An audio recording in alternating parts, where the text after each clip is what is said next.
하나님의 크신 은혜, 특별히 부활의 그 거룩한 능력과 그 풍요로운 축복이 여러분 모두의 삶에 사시는 내내 그리고 가문 대대로 함께 하시기를 주님의 이름으로 축원합니다. 우리 기독교 전통으로 주일 예배, 그거는 하나님께서 천지를 창조하실 때 안식일을 제정하셨지요. 보통 토요일 이렇게 말하는데 유대인의 날짜 계산법으로 하면 금요일 해질 때부터 토요일 해질 때까지 토요일이죠. 그런데 안식일의 주인이신 예수 그리스도 성자 하나님께서 이 땅에 오셔서 죄와 사망의 권세를 꺾고 부활하셨습니다. 그 부활하신 날이 안식 후 첫날 새벽입니다. 그러니까 오늘 우리가 지키는 주일이지요. 안식일의 주인이신 성자 하나님, 말씀 자체이신 그분께서 안식일을 완성하신 날, 주일이지요. 그래서 우리가 주일 예배를 드립니다. 기독교 신앙에서 주일에 드리는 모든 예배는 다 부활을 경축하는 예배입니다. 그래서 사순절 40일인데 그런데 사실은 46일이에요. 주일이 6번 들어가는데 사순절은 좀 자신의 죄를 회개하고 성찰하고 좀 뭐를 절제하고 그러는 기간이잖아요. 그러는 기간임에도 불구하고 주일은 사순절에 약간은 다운된 분위기에 들어가지 않습니다. 사순절 기간에도 주일은 부활을 경축하는 감격과 감사의 예배로 드렸습니다. 그러니까 기독교 전통으로 1년 52주가 사실은 다 부활을 감사하는 부활의 경축 예배인 거죠. 기독교의 복음, 그 앞에 가장 적절한 수식어를 하나 붙인다면 부활의 복음입니다. 우리가 가진 신앙, 제일 핵심적인 표현, 수식어를 그 앞에 붙인다면 부활의 신앙입니다. 여러분, 초기 교회 그리스도인들은 박해와 순교의 상황에서도 믿음을 지켰죠. 오늘날 우리는 박해 시대에 살고 있지 않고 순교 상황에 살고 있지는 않습니다. 물론 세계 어떤 곳에서는 박해와 그리고 순교가 일어나는 것도 있긴 합니다만, 그런데 그게 어떻게 가능할까요? 그거는 바로 부활의 신앙 때문에 그렇습니다. 그러니까 예수 그리스도의 부활, 바로 내가 그리스도와 함께 부활의 영생의 축복을 받았다. 그러니까 죽음도 두려워하지 않는 거지요. 성도 여러분들이 이 부활 신앙이 여러분 삶의 여정에서 오늘 나에게 현재 진행형으로 진행되기를 주님의 이름으로 축복합니다. 오늘 로마서 10장에는 바로 그리스도의 부활 신앙이 참 아주 감격스러운 표현으로 여기에 기록이 되어 있습니다.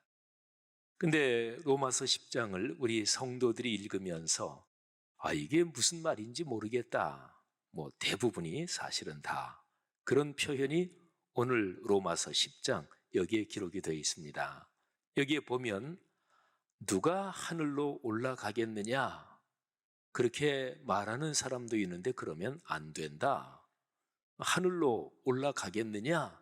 이렇게 말하는 것은 내가 올라가서 사람이 올라가서 그리스도를 모셔내리겠다 하는 얘기가 아니냐? 그거 틀린 얘기다. 그런 얘기고요. 누가 무저갱에 저 지옥의 제일 밑바닥 그 무저갱에 내려가겠느냐? 그렇게 얘기하는 사람도 있는데 그거 잘못된 거다. 누가 무저갱에 내려가서 그리스도를 어떤 사람이 모셔 올라온다는 얘기 아니냐? 그거 틀렸다. 자, 우선 이 정도 설명을 드리고요. 제가 구약 성경에서 한 군데 말씀을 드리고 다시 로마서로 돌아오겠습니다. 구약 성경 신명기 30장입니다. 모세가 이스라엘 백성들에게 마지막 유언적으로 설교한 내용이 신명기 전체지요. 자, 모세의 심정을 잠깐 한번 생각해 봅시다. 모세가 얼마나 심정이 절절했을까요? 광야 40년 동안 이스라엘 백성을 이끌었습니다. 이스라엘 백성이 속 썩인 것이 이루 말할 수 없습니다. 그야말로 모세는 자기의 속이 새까맣게 다 타버려서 아예 없어질 정도로 광야 생활에서 이스라엘 백성들이 하나님을 거역하고 모세를 거역하고 하나님이 깨우침을 주시고 또 무시무시한 징계를 주시면 돌이켰다가 또 범죄하고 광야 생활은 그 반복이었죠. 심지어 모세는 이런 기도를 했습니다. 하나님, 이 백성 진멸하지 마십시오. 하나님이 한번 무지무지하게 진노하셔서 모세야, 이 백성 내가 다 죽여버리겠다. 그리고 너 한 사람을 통해서 다시 새로운 백성을 이어나가게 하겠다. 그때 모세가 하나님 앞에 그렇게 기도합니다. 하나님, 용서해 주십시오. 제발 분노를 거두어 주십시오. 만일에 그렇게 이 백성을 전부 다 쓸어버리시면 이스라엘 민족이 섬기는 그 하나님이 이스라엘 민족을 애굽에서 끌어냈다가 능력이 없어서 다 죽어버렸다, 이렇게 말할 것입니다. 하나님의 이름이 업신여김을 받을 것입니다. 아주 중요한 얘기죠. 근데 모세가 거기에 승부를 걸고 이런 얘기를 합니다. 하나님, 이 백성을 죽이시려거든 제 이름을 생명책에서 지워주십시오. 목숨을 걸고 이스라엘 백성을 위해서 간구중보의 기도를 한 거지요. 그 정도로 이스라엘 백성을 이끌었는데 이제 드디어 요단강 이쪽 동편에서 요단강만 건너면 가나안 땅입니다. 그런데 모세는 들어가지 못해요. 하나님 앞에 철저하게 순종하지 못한 어떤 사건이 있었지요. 그래서 마지막 고별 설교를 합니다. 그리고 이 백성이 가나안 땅에 들어가요. 근데 모세의 심정에 이런 생각이 있었던 거예요. 가나안 땅에 들어가서 광야에서 했던 것처럼 또 그렇게 하나님을 배반하고 또 그렇게 범죄하면 이 백성이 망할 텐데, 그래서 모세가 절절하고 간절한 심정으로 당부를 하는데 그게 신명기 30장 11절부터 14절에 기록이 되어 있습니다. 자, 제가 한번 읽어드릴 테니까 들어보세요. 들었던 내용이네. 금방 그렇게 알 수 있을 것입니다. 내가 오늘 네게 명령한 이 명령은 네게, 이스라엘 백성들을 향한 거죠. 어려운 것도 아니요 먼 것도 아니라 하늘에 있는 것이 아니니 네가 이르기를 누가 우리를 위하여 하늘에 올라가 그 명령을 우리에게로 가지고 와서 우리에게 들려주어서 행하게 하라 할 것이 아니요, 이것이 바다 밖에 있는 것이 아니니 내가 이르기를 누가 우리를 위하여 바다를 건너가서 그의 명령, 하나님의 말씀을 우리에게 가지고 와서 우리에게 귀에 들려주어 행하게 하라 할 것도 아니라 오직 그 말씀이 내게 매우 가까워서 내 입에 있으며 내 마음에 있은즉 내가 이를 행할 수 있느니라. 아멘. 들어보셨죠? 바로 조금 전에 우리가 같이 봉독한 로마서 10장 말씀에 그대로 있네요. 그죠? 신명기가 훨씬 더 전에 기록된 거니까 사도 바울이 로마서를 기록하면서 그때는 신약 성경은 아직 기록되어 있지 않을 때죠. 구약 성경만 있었죠.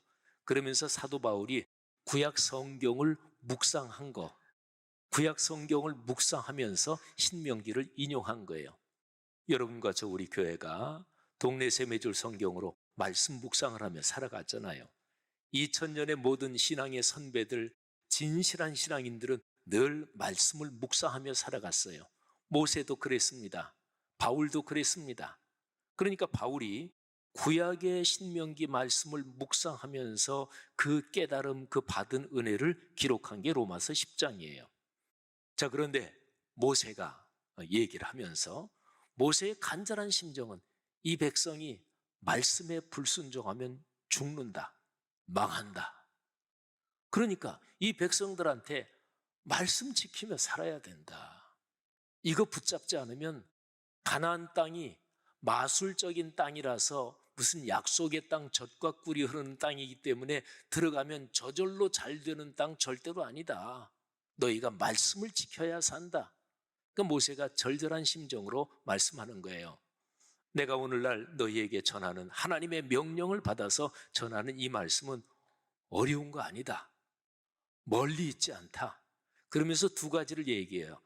하늘에 올라가서 그 말씀을 거기서 가지고 내려와서 그래서 지키게 하는 게 아니다. 하늘에 가지러 올라갈 필요 없다. 그 다음에 바다 바깥에 아주 멀리, 구약시대나 또 신약시대나 비슷해요.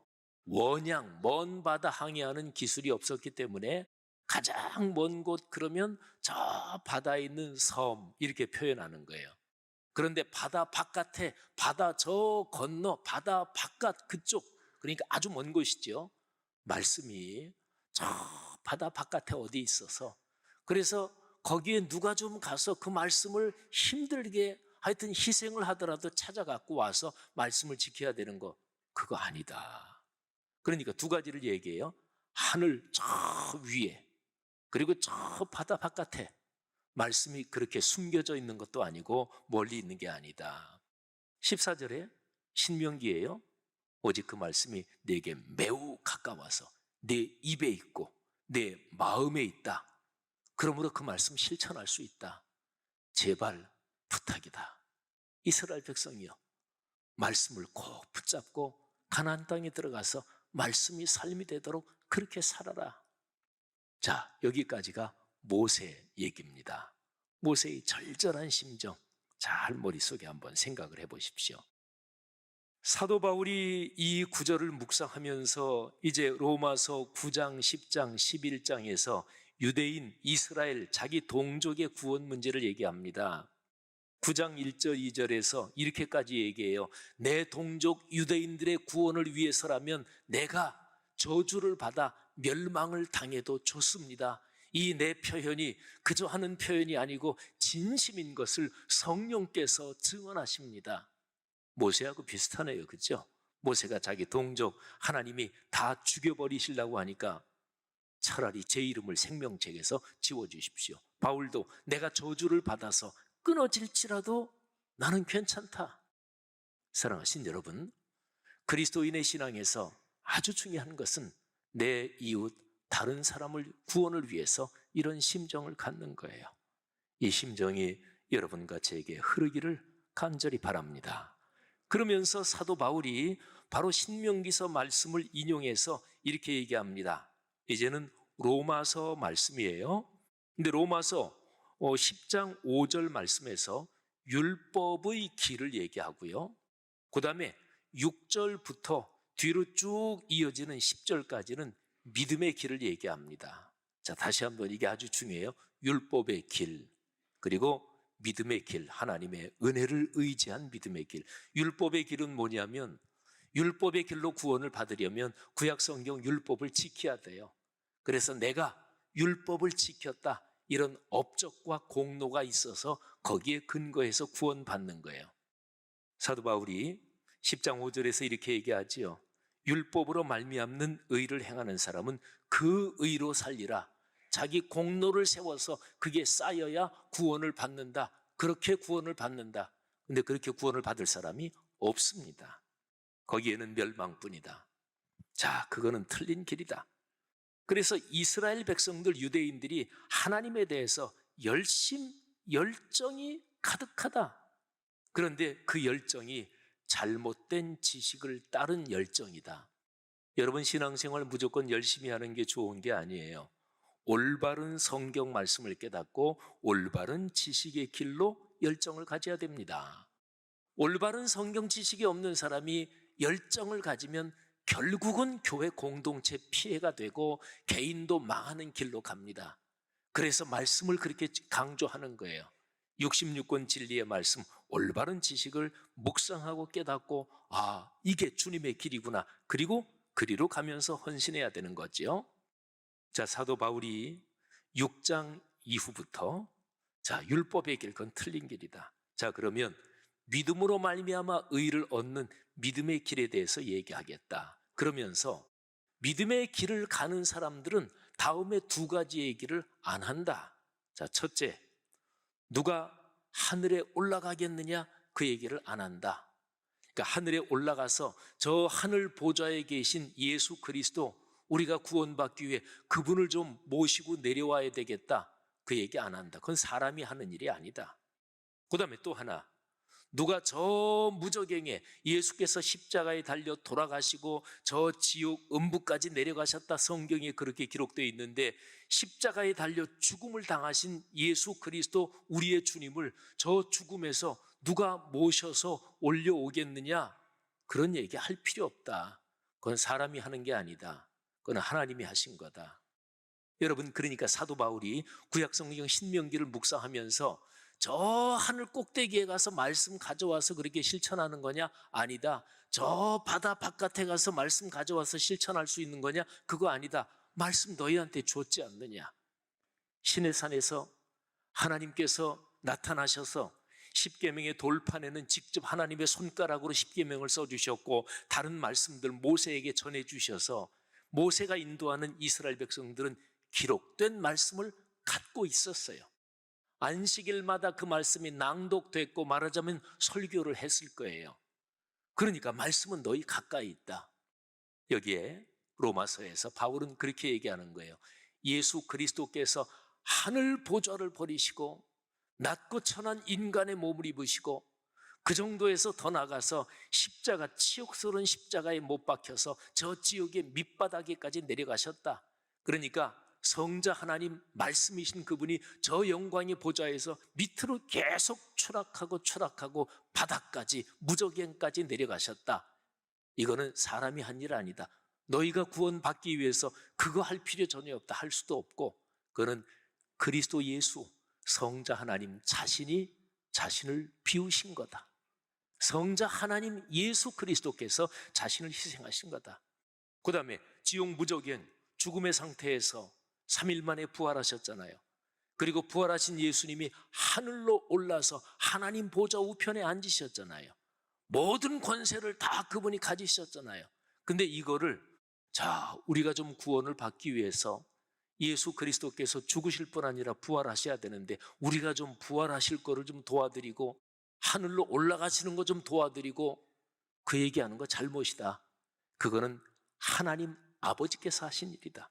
자기를 비우시되 철저하게 처절하게 다 비우신 것, 그거는 성자 하나님 예수 그리스도께서 스스로 비우신 거다. 그 다음에 저 무저갱에 계신, 죽음의 상태에 계신 예수 그리스도를 부활시키시고 승천시키시고 하늘 보좌 우편에 앉히신 거는 성부 하나님, 하나님 아버지께서 하신 일이다. 그 두 가지 일, 비우시고 또 온전하게 채우신데, 이 두 가지 일, 비움과 채움에 너희들은 아무것도 할 거 없다. 여러분과 저는 거기에 보탠 거 없어요. 성자 하나님께서 비우셨고 성부 하나님께서 채우셨어요. 자, 그리고 중요한 게 있습니다. 예수 그리스도께서 하늘로 승천하실 때, 그때에 사람들에게 선물을 나눠주셨어요. 에베소서 4장 8절에 기록된 말씀입니다. 그 선물이 무엇일까요? 그게 바로 구원의 선물이에요. 그는 구체적으로 승천하신 예수 그리스도께서 성령 하나님을 보내주신 거예요. 그래서 성령이 오시면서 예수 그리스도의 부활의 능력이 나의 능력이 되고 내 사건이 되고 내 삶에서 현재 진행형으로 진행되는, 지금 여기에서 일어나는 축복이 되는 거예요. 그게 구원의 선물이에요. 그래서 오늘 여기 로마서 말씀에서도 그렇게 기록된 거예요. 믿어서, 말씀을 믿어서 그래서 구원에 이른다 하는 거지요. 여러분, 그러면 로마서 10장에 세 가지 사건이 나오죠. 성자 하나님 예수 그리스도의 자기 비우심. 거듭 말씀드리지만 여러분과 제가 거기에 보탠 거 하나도 없어요. 어떤 사람도.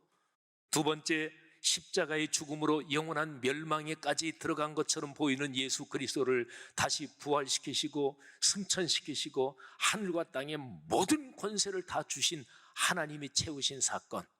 여러분과 제가 아무것도 보탠 거 없습니다. 그리고 그렇게 채워지시고 올려지시면서 구원의 선물을, 생명의 길을 세상에 열어주신 것, 성령의 강력한 역사, 거기도 여러분과 제가 보탠 거 없습니다. 비움과 채움과 나눔, 삼위일체 하나님이 하신 일입니다. 구원받기 위해서 여러분과 제가 해야 할 일은 믿으면 돼요. 자, 그러면 그 얘기를 하면서 이제 8절 로마서 얘기예요. 그러면 우리가 무엇을 말하느냐? 말씀이 내게 가까워 내 입에 있으며 신명기 말씀을 묵상하면서 그게 예수 그리스도 바로 그 사건을 예언한 말씀이구나, 그걸 깨달은 거잖아요.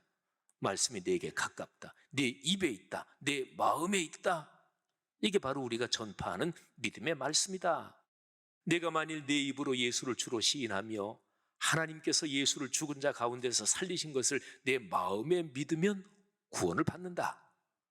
그래서 로마서 10장 10절, 외기도 쉽지요. 장 숫자 절 숫자가 똑같아요. 10장 10절, 사람이 마음으로 믿어 의에 이르고 입으로 시인하여 구원에 이르느니라. 아멘. 자, 한번 따라 하시면 좋겠습니다. 마음으로 믿어 의에 이르고 입으로 시인하여 구원에 이르느니라. 여러분, 예수 그리스도를 시인하고 믿는다는 것을 말해요.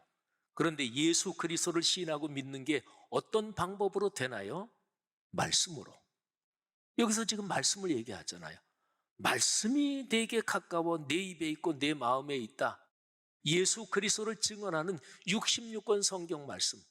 사도 바울이 한참 복음을 전할 때 예수님께서 세상에 계셨어요? 안 계셨어요? 그분 눈으로 보지는 못하는 시대잖아요. 그러면 어떻게 예수 그리스도를 믿고 입으로 시인하고 마음으로 어떻게 믿어요? 그분을 알아야 믿지요. 전하는 복음의 말씀, 기록된 구약 성경 말씀이 예수 그리스도에 대해서 이렇게 예언한 거다. 그리고 그거를 신약의 성령의 감동을 받은 사람들이 마태복음, 마가복음, 복음서도 기록하고 바울이 서신을 쓰면서 그 말씀을 전한 거예요. 자, 여러분, 제가 구약의 모세 시대 얘기를 했고 신약의 바울 시대 얘기했습니다. 이제 여러분과 사는 지금 여기 21세기에 4분의 1 정도를 지날 즈음 지금 여기 살고 있는 우리 얘기를 하겠습니다. 삶에 두려운 것이 많죠. 그렇습니다. 누구나 다 그렇습니다. 두려운 게 하나도 없다, 그런 사람은 사실 없습니다. 근본적으로 죽음이라는 것부터 시작해서 질병과 또 경제적인 어려움과 아들, 딸, 손녀, 손자에 대한 걱정과 내 사회적 체면과 자존심이 엉망이 되겠구나, 뭐 그런 상황들, 사람이 두려워하는 게 얼마나 많아요. 근데 이 모든 두려움을 근원적으로 극복하는 길은 바로 부활신앙입니다. 근원적인 거죠. 그런데 부활신앙이 어떻게 우리의 마음에 지금 여기에서 현재 진행형으로 작동하는 힘으로 작동할까요? 그게 바로 66권 성경 말씀을 묵상하는 거예요. 말씀이 우리에게 가까이 있습니다. 말씀은 멀리 있지 않습니다. 여러분, 성경책 집에 2-3권씩은 되시잖아요. 동네 세매줄 성경 우리가 발간해서 여러분들 가지고 계시잖아요. 말씀이 어디 멀리 있어요? 지금 내 앞에 있잖아요. 이 말씀을 묵상할 때 부활하신 주 예수 그리스도께서 성령으로 여러분 삶에 함께 하시고 일하십니다. 믿으시기를 바랍니다. 사랑하신 여러분, 이 로마서의 메시지는 참으로 위대한 거잖아요. 그래서 부활주일 예배를 드리는 것은 3.1운동 몇 주년 기념 또는 뭐 이런저런 인간이 살면서 하는 기념식 정도가 아니에요. 기념식은 과거의 교훈을 회고하는 거죠. 그런데 부활주일 예배는 지금 이 자리에 성령 하나님이 계십니다.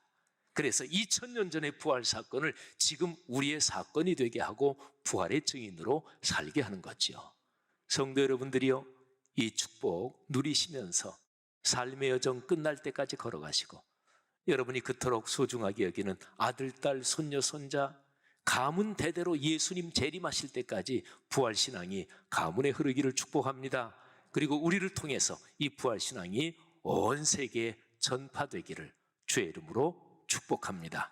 말씀 묵상이 복입니다. 말씀 묵상이 여러분의 삶에 부활의 축복을 흐르게 하실 것을 믿습니다.